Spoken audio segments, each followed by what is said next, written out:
பேர் மட்டுமே வெற்றி பெற்றோம். எங்கள் அண்ணன் கும்பகோணம் சட்டமன்ற உறுப்பினர் சொன்னார், திருவிடைமருதூரில் வெற்றி பெற்ற எளிய தொண்டன் கோவிசலியன் தொடங்கி திருவாரூரில் வெற்றி பெற்ற அன்பு தலைவர் கலைஞர் வரை 23 பேரிலேயே திருவிடைமருதூர் உள்ளடக்கம் என்றால் 234 தொகுதி என்று சொல்லுகிற பொழுது அதில் முதல் நாற்காலி முதல் தொகுதி திருவிடைமருதூருடைய வெற்றி உறுதி செய்யப்பட வேண்டும் என்பதற்கு உழைக்கக்கூடியவர்கள். நான் களத்தில் எங்கள் அண்ணன்களை பார்க்கிறேன், தோழமை கட்சியை பார்க்கிறேன். ஒவ்வொரு அரசியல் இயக்கத்தின் பெயரை சொல்லி விழிக்க வேண்டும் என்ற ஆசை. கருப்பு சிவப்பு வேட்டி கட்டிய தொண்டன் உழைக்கிற உழைப்புக்கு ஈடாக தமிழகத்தில் ஒரு தொகுதியில் தோழமை கட்சிக்காரர்கள் அயலாது உழைக்கிறார்கள் என்று சொன்னால் அதில் முதலிடத்தில் இருக்கிற தொகுதி திருவிடைமருதூர் சட்டமன்ற தொகுதி என்பதை வேர்த்து வேர்த்து வியர்வு சிந்தி உழைக்கிற உழைப்பை பார்க்கிறேன். அதனால்தான் அதிக வாக்கு வித்தியாசம் அதிக வாக்கு வித்தியாசம் அதிக வாக்கு வித்தியாசம் என்று குறிப்பிடுகிறார்கள்.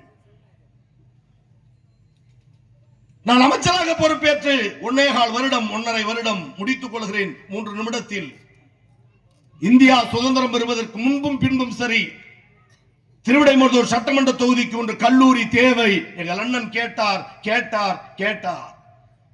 எத்தனை எம்எல்ஏக்கள் கேட்டார்கள் கேட்டார்கள் கேட்டார்கள். நானும் 10 ஆண்டு காலம் கேட்டேன் கேட்டேன் கேட்டேன், கிட்டவில்லை. உங்களால் தேர்ந்தெடுக்கப்பட்ட ஒரு ஏழை தொண்டன் உயர்கல்வித்துறை அமைச்சர் பொறுப்பேற்ற பிறகு முதலமைச்சரால் தளபதியால் அந்த அங்கீகாரம் தந்த பிறகு 40வது நாள் உருவாக்கப்பட்ட கல்லூரி தான் திருவிடைமருதூர் தொகுதிக்கென்று அரசு கலை அறிவியல் மற்றும் கல்லூரி. சட்டப்பேரவை முதலமைச்சர் அறிவித்தார், அதற்கான அரசாணை பிறப்பித்தார். இந்த ஆண்டே தொடங்க வேண்டும் என்று அதை உறுதிப்படுத்தினார். தற்காலிக இடத்தை தேடினோம், இடத்தை தேர்வு செய்தோம், மாணவர் சேர்க்கை நடத்தினோம். மாணவர் சேர்க்கை நடந்து கல்லூரி துவங்கியது.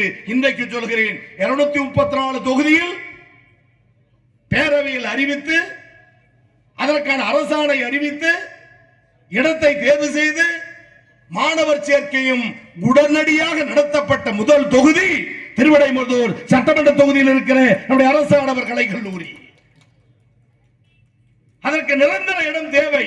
8 ஏக்கர் இடம் ஆடுதுறையிலே 18 கோடி ரூபாய் நிதியை பெற்று அடிக்கல் நாட்டி இருக்கிறோம். மாணவர்கள் தங்கி படிப்பதற்கு மகாதான வீதியிலே புதிய விடுதியை உருவாக்கி தந்திருக்கிறோம். மீண்டும் சொல்கிறேன், 234 தொகுதியில் கல்லூரியை அறிவித்து தற்காலிகமாக வகுப்பை தொடங்கி நிரந்தர கட்டத்திற்கு அடிக்கல் நாட்டி